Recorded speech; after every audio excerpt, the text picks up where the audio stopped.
వాళ్ళు ఆట మొదలు పెట్టారు. ఒకప్పుడు సార్ నేను 50 సంవత్సరాల నుంచి రాజకీయాల్లో ఉన్నాను.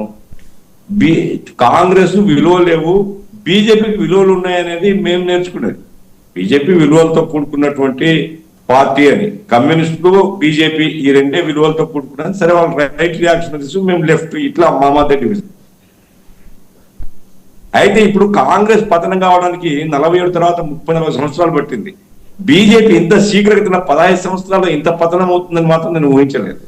ఎందుకంటే అధికారమే పరమావధి, ఏ విలువలు లేవు, అధికారమే పరమావధి. ఈ రకంగా చదరంగం నడపడం అనేటువంటిది చూస్తున్నాం. సరే అక్కడ షిండే ఏమైనాడు మహారాష్ట్రలో, ఇప్పుడు నితీష్ కుమార్ బీహార్లో ఏమన్నాడు, ఇవన్నీ చూసిన తర్వాత విజయ్ పార్టీ బేసిక్ గా యాంటీ బీజేపీ. అంటే ఆయన మొదటి నుంచి ఆయన స్టేట్మెంట్స్ అవన్నీ గమనిస్తే యాంటీ బీజేపీ. సరే ఏది ఏం జరుగుతుంది రాజకీయాలు మనకు తెలియదు, కానీ నా ఉద్దేశంలో వీళ్ళు ఎన్ని ప్రయత్నాలు చేసినా డిఎంకే అధికారంలోకి వస్తుంది అనేసి నాకుండేటువంటి వ్యక్తిగత అభిప్రాయం. పోతే బెంగాల్లో నేను విజయవాడలో ఉన్నానండి ప్రస్తుతం. నిన్న కొంతమంది బెంగాల్ నుంచి వచ్చినటువంటి వాళ్ళు ఫ్రెండ్స్ ఉంటే వాళ్ళతో మాట్లాడడం జరిగింది. వాళ్ళందరూ చెప్పేది ఏంటంటే పైకి ఏమి చెప్పినా కానీ అక్కడ టీఎంసీ అధికారంలోకి వస్తుందని చెప్తున్నారు. యాంటీ బీజేపీ ఫోర్సే గెలుస్తాయనేటువంటిది వాళ్ళు చెప్పినటువంటి అంచనా.